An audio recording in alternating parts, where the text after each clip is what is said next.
النهاردة هعمل معاكم تورتة عيد ميلاد سهلة وبسيطة، نتيجتها مضمونة 100%. هنعملها بدقيق الاسبونج الجاهز، وما تخافيش وما تقفليش الفيديو وتجري. لو عملتيها بالخطوات اللي هقولك عليها هيطلع معاكي ناجح من أول مرة.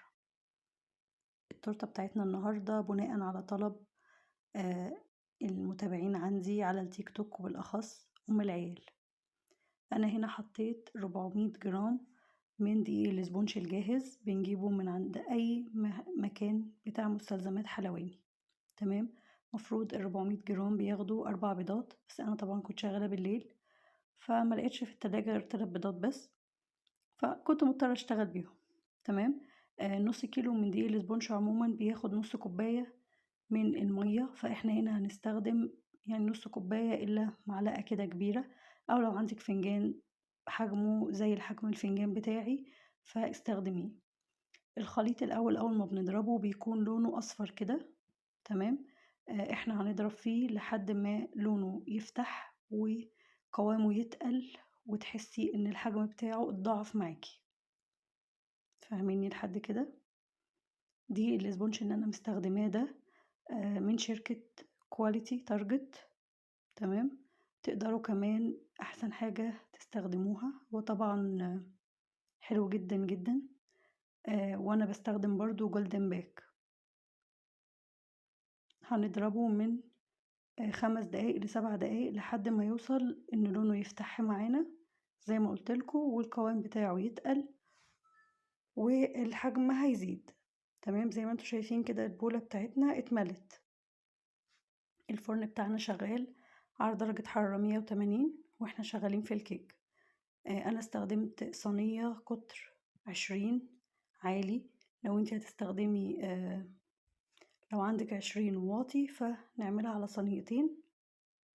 تمام. عشان تطلع مظبوطة معانا. انا جبت ورقة زبدة قطعتها على قد الصينية بشكل مربع.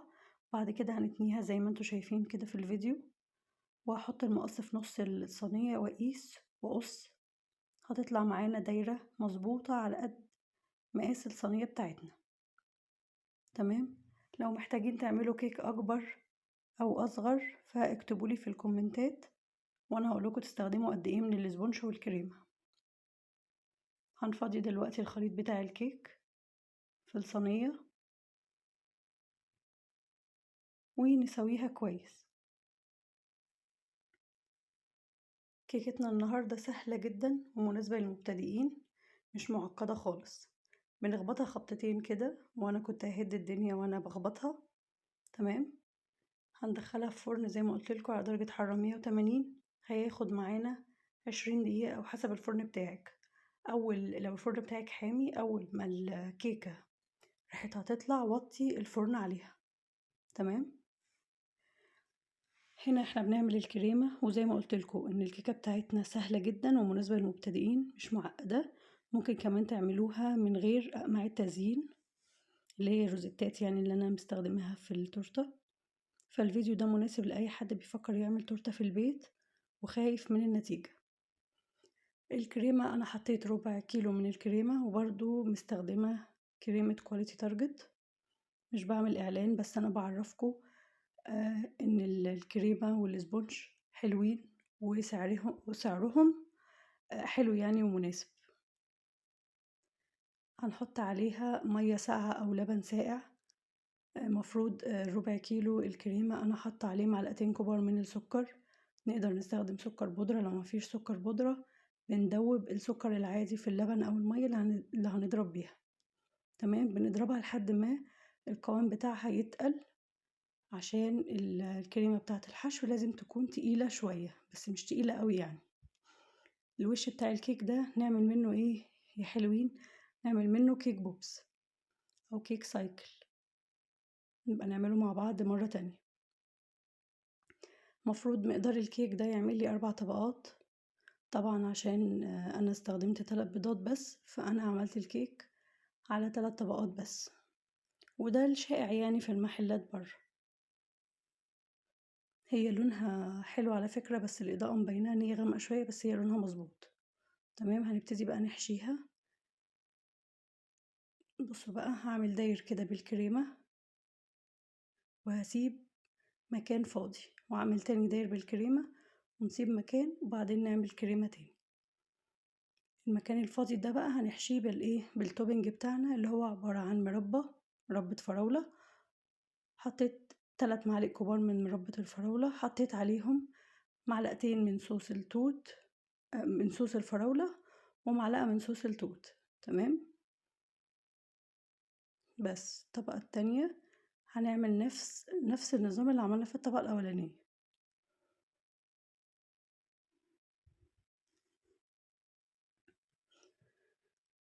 تقدري عادي تعمليها بالكريمة كلها، وتحطي التوبنج بتاعك على وش الكريمة من فوق.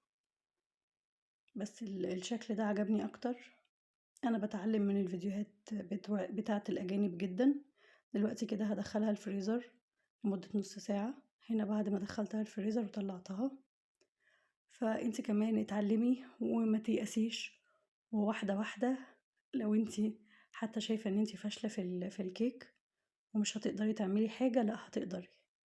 انا كنت زيك في الاول، وكنت بعمل التورت والكيكات بشكل ما يعلم بيه الا ربنا. بس مع الممارسة وان انا اتعلمت وبقيت اجرب، وصلت لمستوى حلو الحمد لله.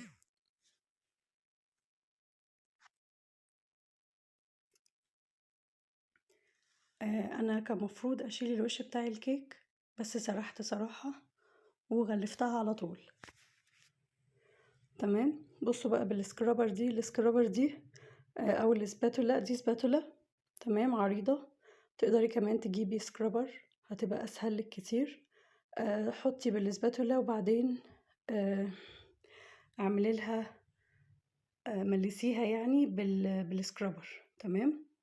انا عموما من ساعه ما بدات اشتغل في المجال وانا بستخدم الاسباتولا دي، مش بغيرها نهائي. هتلاقيها برضو عند المكان اللي بيبيع مستلزمات الحلواني. انا كنت جايباها من درب البرابر، فهتلاقي سعرها مناسب، هي او السكرابر بيبقوا 3 مع بعض كده. مع بعض 3 مقاسات. بصي، هي لحد كده انت ممكن تقفليها كده، سهلة وبسيطة ومش هتاخد منك وقت خالص. وتنضفي السباتولا بتاعتك في مية سخنة، وتجلسي الكيك بتاعك خالص. سهل جدا جدا. بالباقي الكريمة انا حطيت عليها من التوبنج اللي هو عملناه سوا، اللي قلتلكوا عليه، اللي هي مربى الفراولة والصوص. تمام. وحطيتها كده بطريقة عشوائية، وهبتدي ادخلها في الكريمة. فاهميني؟ ممكن بقى نظبطها ونشيل الحروف دي وتسيبوها كده زي ما هي طبعا بتنتش مني عشان فيها قطع من الفراولة، فبتخلي الكريمة تنتش. فتقدروا تجلسوها كويس وتسيبيها على الشكل ده. تمام. انا حبيت اديها لكم شكل كده من الاشكال اللي بتبقى على البنترست. طبعا هي دي لو كريمة متلونة فمش هتنتش معاكم نهائي، هتبقى سلسة خالص. تمام. ونبدأ كده نحط عليها من اللون اللي احنا هنستخدمه، ونسحب من الكيك من تحت لفوق. فاهميني؟ بس بتديكوا شكل حلو قوي ولذيذ. وهنبدأ بقى بباقي الكريمة نعمل بيها روزيتات من فوق كده.